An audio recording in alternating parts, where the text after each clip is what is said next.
नमस्कार बच्चों। आज हम हरिवंश राय बच्चन द्वारा रचित दिन जल्दी जल्दी कविता का अध्ययन करेंगे। हो जाए न पथ में रात कहीं, मंजिल भी तो है दूर नहीं। या सोच थका दिन का पंथी, जल्दी जल्दी चलता है दिन, जल्दी जल्दी ढलता है दिन, जल्दी जल्दी ढलता है। बच्चे प्रत्याशा में होंगे, नीड़ों से झांक रहे होंगे। या ध्यान परों में चिड़ियों के भरता, कितनी चंचलता है दिन, जल्दी जल्दी ढलता है दिन, जल्दी जल्दी ढलता है।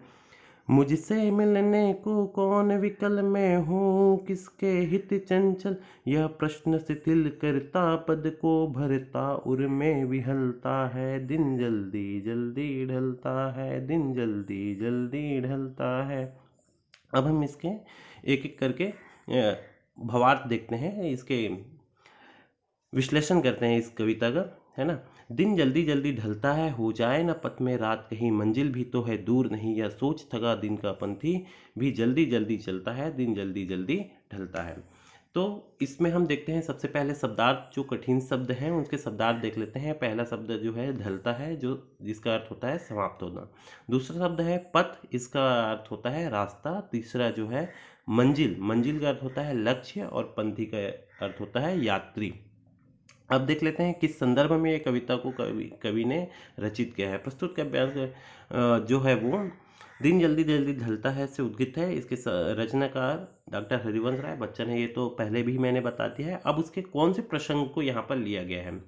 यहाँ पर दिन और राहगीर के माध्यम से जीवन का प्रतीकात्मक चित्रण किया है। ठीक है, जो जीवन है और जीवन में जो समय का महत्व है उसको यहाँ बताने के लिए दिन और राहगीर के माध्यम से प्रतीकात्मक रूप से चित्रण किया गया। अब इस पद का व्याख्या देख लेते हैं।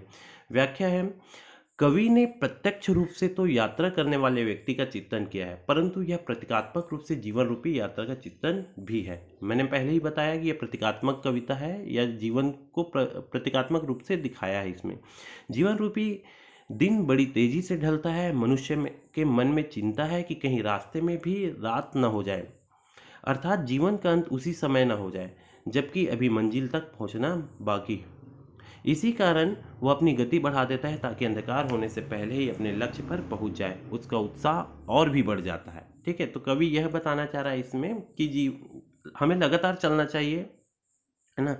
हमें रुकना नहीं चाहिए, और कहीं जीवन हमारा हमारे रुकने से ख़त्म ना हो जाए, इसलिए हमें जल्दी जल्दी चलना चाहिए। हमारे समय का महत्व हमें मालूम होना चाहिए। अब काव्य सौंदर्य देख लेते हैं इसके। पहला, जल्दी जल्दी में पुनरुक्ति प्रकाश अलंकार है।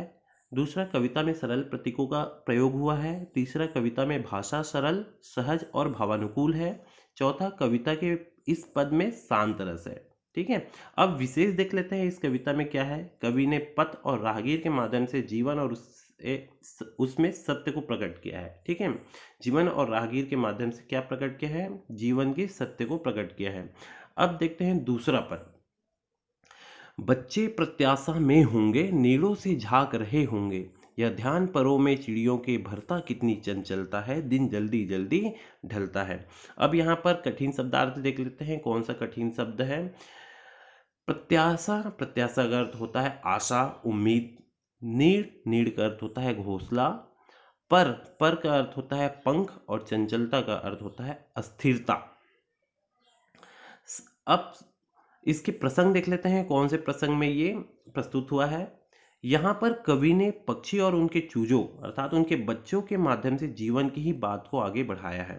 ठीक है, जीवन की ही बात को, मतलब जीवन की सत्यता को, समय की सत्यता को ही आगे बढ़ाने का प्रयास किया है। किसके किसके माध्यम से, पक्षी और उनके बच्चों के माध्यम से। अब इसकी व्याख्या देख लेते हैं हम। कवि पक्षियों के माध्यम से भी जीवन की अनिश्चितता का चित्रण कर रहा है। जीवन अनिश्चित है ना, जीवन की अनिश्चितता है, ये तो सभी को मालूम है। जीवन अनिश्चित है, उसकी अनिश्चितता को चित्रण कर रहा है। मादा पक्षी को संध्या होते ही यह चिंता होने लगती है कि उनके चूजे उसके लौटने की राह देख रहे होंगे।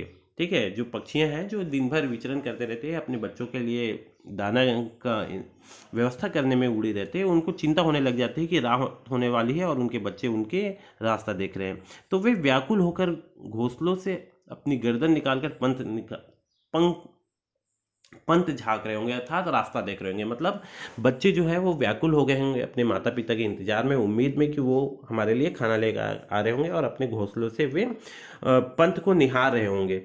तब पक्षियों के पंखों में और भी गति आ जाती है, वे विलंब किए बिना अपने चूजों तक पहुंचने के लिए अपनी गति बढ़ा देती है। और वे सोच रहे, जो पक्षियां हैं वे ये सब जान रही है, सोच रही है कि उसके बच्चे उनका इंतजार कर रहे हैं, तो ये उनकी सोच को और, या उनके पर को, उनके पंखों को और तेज कर देते हैं, ताकि वे जल्दी से जल्दी अपने बच्चों तक पहुंच सके और उनको खाना खिला सके। तो इसका पद सौंदर्य देख लेते हैं हम। भाषा में अत्यंत सरलता है, शब्द चयन उपयुक्त है, पद में शांत रस है, इसमें भी शांत रस है, और घोंसलों का बिंब कवि ने प्रस्तुत किया है। बिंब मतलब दृश्य दिखाया है ना, उदाहरण देते हुए, घोंसले का उदाहरण देते हुए कवि ने प्रस्तुत किया। तो कविता में बिंबात्मक बिंब विधान है। ठीक है, विशेष देख लेते हैं इस कविता में क्या है। काव्यांश में यह सत्य प्रकट हुआ है कि वात्सल्य भाव सभी प्राणियों में पाया जाता है। ठीक है, जिस तरह मनुष्यों में वात्सल्य का भाव पाया जाता है, उसी तरह सभी प्राणियों में वात्सल्य का भाव पाया जाता है। अब देखते हैं तीसरा पद। मुझसे मिलने कौन विकल, मैं हूँ किसके हित चंचल, यह प्रश्न शिथिल करता पद को भरता, उर्मे विहलता है दिन जल्दी जल्दी ढलता है। अब तीसरे पद का हम कठिन शब्दार्थ देखते हैं। विकल का अर्थ होता है व्याकुल, हित का अर्थ होता है लिए या वास्ते, या हित मतलब होता है ठीक है, हित का अर्थ होता है मतलब हित चाहना या उप। ठीक है, चंचल का अर्थ होता है क्रियाशील, शिथिल का अर्थ होता है ढीला, पद का अर्थ होता है पैर, उर का अर्थ होता है हृदय, विहलता का अर्थ होता है बेचैनी, दुखद भाव। अब उसका प्रसंग देखते हैं। यहाँ पर कवि ने अपने लिए किसी के प्रतीक्षारत न होने की दुख को प्रकट किया है। ठीक है, कवि यहाँ पर इस पद में क्या दुख प्रकट कर रहा है कि उसके लिए कोई उसका प्रतीक्षा या कोई उसका इंतजार नहीं कर रहा है। अब इसकी व्याख्या देखते हैं। बच्चन जी इस काव्यांश में कहते हैं कि उनसे मिलने के लिए कोई व्याकुल हो ऐसा प्रियजन है ही नहीं। ठीक है, मतलब इस कविता में वो बता रहे हैं कि मुझसे मिलने के लिए कोई, कवि जी जो है वो बता रहे हैं कि मुझसे मिलने के लिए कोई व्याकुल हो ऐसा कोई उसके लिए है ही नहीं, मतलब मेरा इंतजार करने वाला कोई नहीं है। तब वे किसके लिए शीघ्रता करे, है ना, मतलब मेरा इंतजार करने वाला कोई है ही नहीं, तो मैं किसके लिए जल्दी घर जाऊं, या किसके लिए शीघ्रता अपने पैरों पर लाए, घर की ओर भागे। बस यही प्रश्न उसके मन को उदास और तन की गति को कमजोर बना देता है। बार बार वे अपने मन से, अपने हृदय से प्रश्न करते हैं कि मैं किसके लिए व्याकुल हूँ, मैं किसके लिए जल्दी घर जाऊँ, मेरा इंतजार करने वाला कोई नहीं है। तो वे बार बार ये प्रश्न उनके मन को दुख पहुंचाता है, और उनके तनों में जो तेजी आनी चाहिए वो तेजी को नहीं आने देता है।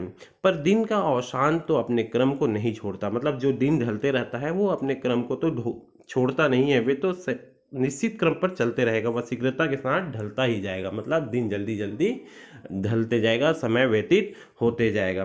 तो इस पद में जो लालित्य है या पद का जो सौंदर्य है उसको देखते हैं। कवि ने सरल विधि से अपने भावों की अभिव्यंजना की है, उनकी भाषा उनकी मनोदशा का परिपूर्ण चिंतन करने में सफल रही है। विशेष जो है, रचना में एकांकी जीवन बिताने वाले व्यक्ति का मनोविज्ञान की प्रस्तुति हुई है। रचना में एकाकी जीवन बिताने वाले व्यक्ति के मनोविज्ञान की प्रस्तुति हुई है, का वास्तविक चित्रण किया गया है ना। जिस तरह से कवि जो है एकाकी जीवन जी रहा है, उसके इंतजार करने वाला कोई नहीं है, उसी तरह की बातें इसमें बताया गया है। तो आगे की प्रश्न उत्तर इसका देख लेते हैं। जो प्रश्न उत्तर है, बच्चे किस बात की आशा में नीड़ों से झांक रहे हैं। बच्चे इस बात की आशा में नीड़ों से झांक रहे होंगे कि उनके माता पिता आएंगे, उनके आने पर उन्हें भोजन और माँ का प्यार और भोजन मिलेगा। फिर उसके बाद दूसरा प्रश्न इसी में है, दिन जल्दी जल्दी ढलता है की आवृत्ति से कविता की किस विशेषता का पता चलता है। दिन जल्दी जल्दी ढलता है कि आवृत्ति से कविता की इस विशेषता का पता चलता है कि वह समय की आबाद गति से व्यतीत होने के सत्य को प्रकट करता है। मतलब समय जो निरंतर चलता है बिना किसी बाधा के, उस समय की निरंतरता को प्रकट कर रही है। दिन ढलने पर सभी अपने अपने घरों को लौटने की आतुरता में होते हैं। इसी आतुरता को व्यक्त करने के लिए कवि ने इस पंक्ति को बार बार दोहराया है। नमस्कार।